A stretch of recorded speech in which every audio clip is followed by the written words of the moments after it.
Hey guys, John here from learningguitarnow.com. In this lesson, I'm going to show you how to play a ZZ Top inspired. It's a more of a rockin' shuffle blues in the key of A. I think the rhythm and the lead part is not too difficult for maybe your beginner intermediate blues player.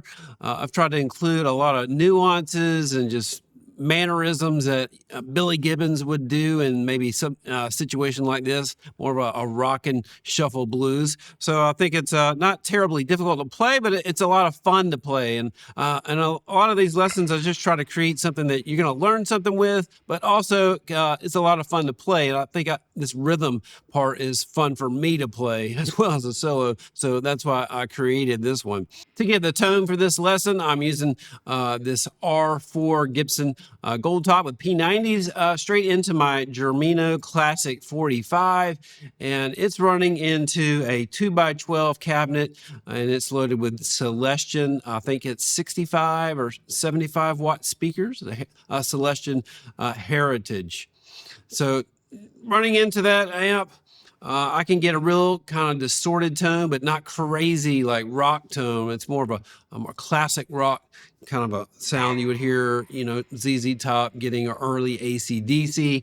For the rhythm guitar, I'm not using any pedals or anything, just straight into the amp, turning the volume down on the bridge pickup, these P90s here, just a tad to about 7 or 8. And for the lead, I used a JHS Charlie Brown just to give me a little bit more sustain. We'll go ahead and take a look at the first couple of licks for free. And if you like access to the full lesson, the interactive tab and the backing track, check out the All Access Pass. Also, I do have a free blues guitar mini course to get you going. If you're stuck in that first position minor pentatonic box, go ahead and check the description below for a link to access that completely free. Okay, let's go ahead and start the lesson. Okay, now I'm going to break the solo down for you into 8 separate licks. Once again, we're in the key of A. Lick 1 sounds like this.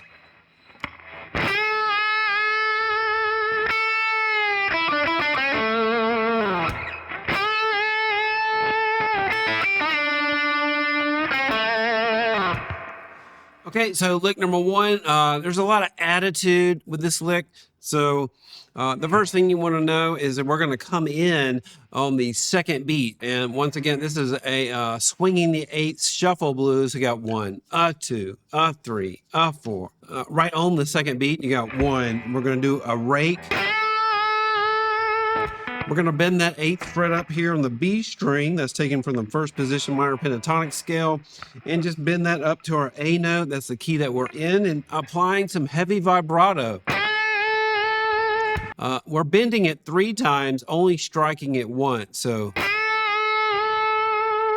you bend it, pull down, bend up, pull down, bend up, vibrato. So, of course, it happens a lot faster than that. You just got to have enough sustain that you can, keep that note. You keep hearing that bend going. So it's a quick bend up, back down, up. If you're not really good at doing that, spend some time practicing that every day. That bend 3 times, only striking it once. And then that heavy bend vibrato. You hear Billy Gibbons doing a lot of that bend vibrato in the B string in our first position minor pentatonic, and just getting a really cool, even vibrato that sounds pretty mean. Kind of like that. For more about bend vibrato, check out my Blues Guitar Method 1 course. So after we do that, we let it sustain, and the next bar comes around. We're going to strike it while it's bent, a pre-bend, and then release. And on the 2 and, we're going to play this little phrase. Pretty easy. All this stuff right here, very simple as note-wise. Getting the vibe and the feeling across, the most challenging aspect of, playing like Billy Gibbons as well. If you want to learn how to play ZZ Top, Billy Gibbons type stuff, the notes aren't terribly difficult. Getting the vibe and the feel can take a lifetime to master.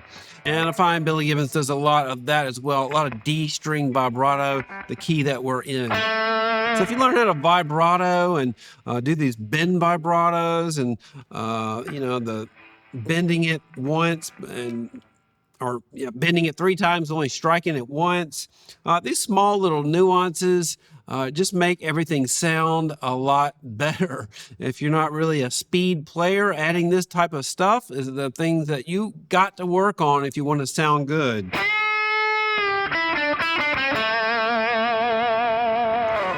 Not terribly difficult notes to play. Once again, the vibrato can take a while to master. The next bar, we're on the 1 and we're going to do the same thing we did in the first place. Bend 8th fret of the B string, only strike it once, bend it 3 times. Now bar your first finger on the 5th fret of the high E and the B, 8th fret of the B, and we're going to do a quick bend. Once again, those little nuances that make it sound a little bit cooler, I think. I'm doing that with the upstroke with the pick. 8. And it's a real quick bend. Bend up. And that would be a great exercise if you're not really good at doing that. And then we're just going to end with this 5-7. Albert King style lick, but just played on the lower strings. Y'all hear this. But we're just doing it right here in the first position minor pentatonic. Okay, so that's it for lick 1. Okay, lick 2 sounds like this.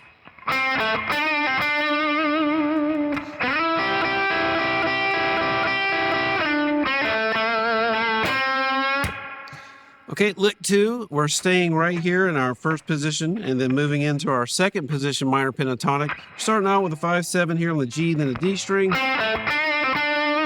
And then doing this phrase over our D chord. When the D strikes, we're going to take 7th fret on the G string, bend it up a little bit further than our 8th fret sound. It's not quite a full bend.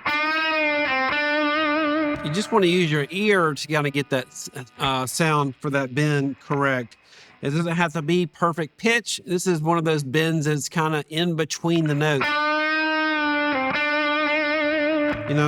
Not like kind of a lazy bend in between notes. Here, Billy Gibbons is doing that a lot. And so what I'm doing is just bending, pull down, and release. But it's kind of a lazy one. And you can kind of vary how long that you bend that. You can do it quick like that. You can vary to make it a little longer. I do it different every time as the keys. You don't have to stick to exactly the same thing all the time. Heavy vibrato again, and we're ending on this D note on our G string over the D chord. Now we're going to go to this classic Billy Gibbons phrase. We're just taking these 2 notes, let them ring, slide into 9th fret of the G string, and then we're going to hit our 8th fret of the B string.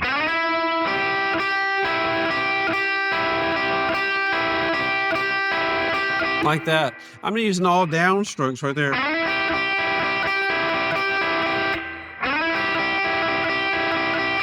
Sounds cool with all downstrokes to me. And then I'm going to slide backwards to 7th fret of the G string. Slight bend on that 5th fret of the G. So we had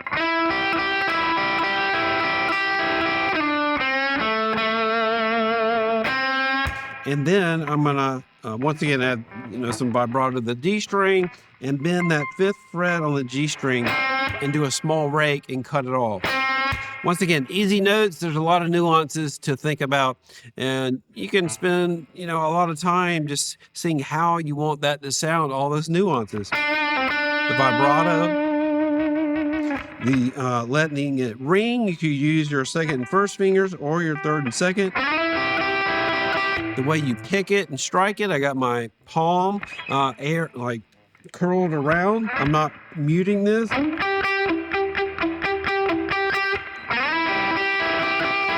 You can add vibrato to those notes.